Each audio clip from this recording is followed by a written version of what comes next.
Om Swastiastu, Namo Buddhaya, dan salam kebajikan. Yang terhormat para panitia lomba dan yang saya hormati para dewan juri dan para peserta lomba yang saya kasihi. Pertama-tama, marilah kita mengangkatkan puji dan syukur kepada Tuhan Yang Maha Esa, karena atas rahmat-Nya kita masih diberikan nafas kehidupan untuk menikmati hari yang indah ini. Perkenankanlah saya, Dilan Dwi Safairin Babur, asal sekolah SMA YPPK Turna Bakti Jayapura, untuk membacakan uraian pidato yang berjudul Gerakan Poros Maritim Indonesia Geomaritim, karya Baharudin Farawawan. Salam Cakrawati Samudra, sahabat maritim Nusantara. Selama ini kebudayaan Indonesia disetting oleh format agraris yang cenderung terpaku pada alam, yang membagi masyarakat pada strata-strata kekuasaannya. Budaya tersebut sengaja dihembuskan kaum penjajahan untuk mencengkramkan kakinya di bumi Katulistiwa ini. Masyarakat Indonesia dibuat lupa akan kekuasaannya mereka sendiri. Walhasil, bangsa ini menjadi budak, menjadi kuli, dan menjadi buruh di negara mereka sendiri. Perhormatannya mereka terempas. Memasuki era kemerdekaan, bangsa Indonesia mulai menata kembali untuk bisa mengembalikan jiwa kebahagiaan dan melaksanakan pembangunan kelautan. Hal ini didasari akan ancaman yang mungkin timbul karena faktanya wilayah laut Indonesia merupakan wilayah terbuka, sehingga dengan leluasa kekayaan laut Indonesia berpotensi dimanfaatkan oleh bangsa lain tanpa adanya kemampuan untuk melindungi kekayaan tersebut. Bangsa maritim Nusantara pada masa Presiden Soekarno, letupan-letupan mengembalikan kejayaan bangsa maritim sedikit demi sedikit mulai dihidupkannya kembali. Salah satu pidato yang menandai langkah tersebut disampaikannya pada saat membuka Institut Angkatan Laut di Surabaya 1953. Dalam pidatonya, Bung Karno berpesan, usahakanlah agar kita menjadi bangsa pelaut kembali. Ya, bangsa pelaut dalam arti seluas-luasnya, bukan sekedar menjadi jongos di kapal, bukan, tetapi bangsa pelaut yang dalam artinya yang seluas-luasnya, bangsa pelaut yang mempunyai armada militer, bangsa pelaut yang kesibukannya di laut mendandingi irama-irama gelombang laut itu sendiri.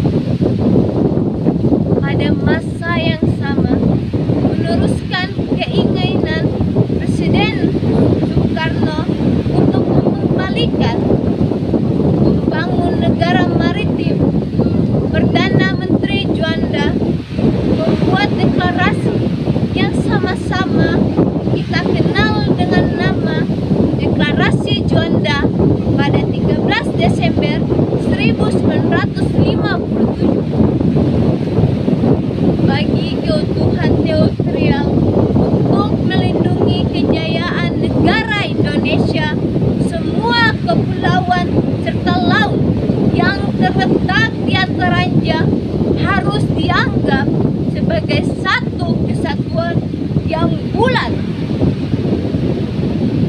Demikianlah salah satu kutipan dari deklarasi Sahabat Maritim Nusantara.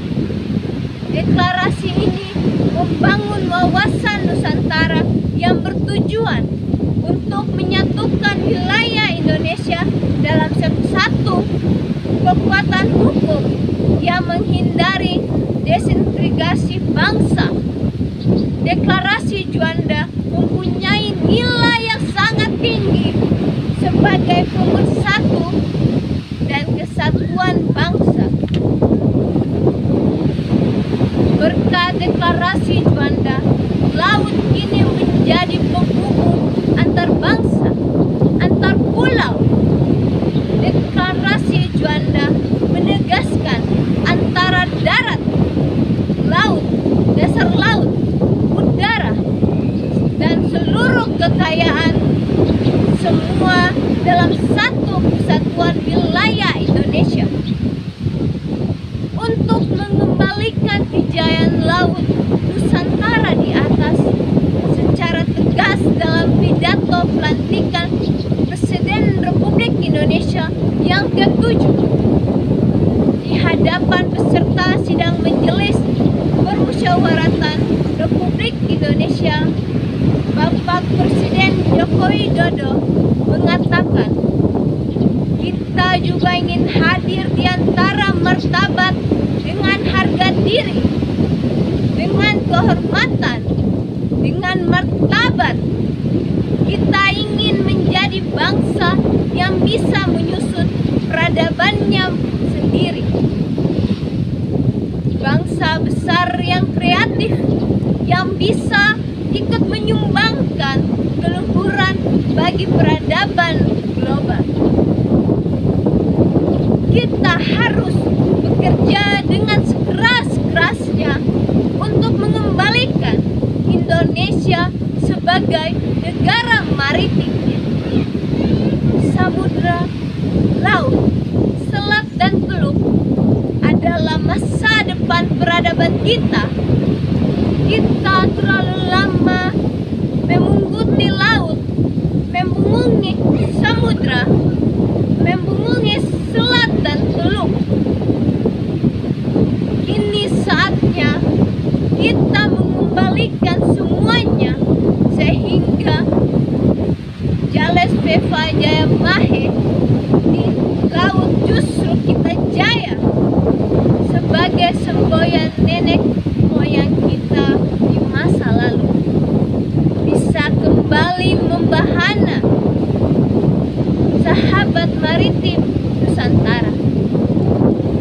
Berangkat dari semangat di atas demi mewujudkan Indonesia menuju poros maritim dunia dalam bingkai negara kesatuan Republik Indonesia sebagaimana yang tertuang dalam peraturan Presiden Republik Indonesia nomor 16 tahun 2017 tertanggal 20 Februari 2017 tentang kebijakan kelautan Indonesia, bahwa visi Indonesia menjadi sebuah negara maritim yang berdaulat, maju, mandiri, kuat, serta mampu memberikan kontribusi positif bagi keamanan dan perdamaian kawasan dan dunia sesuai dengan kepentingan nasional.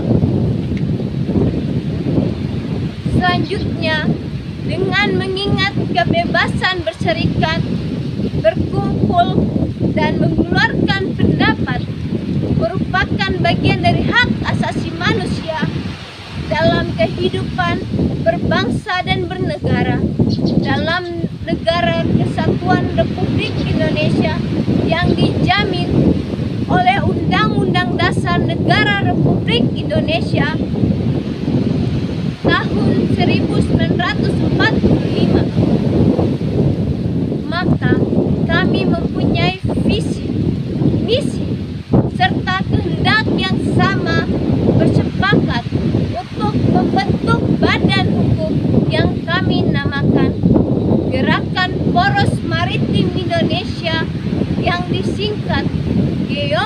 tim Indonesia. Semoga Tuhan Yang Maha Kuasa meridhoi perjuangan ini. Sekian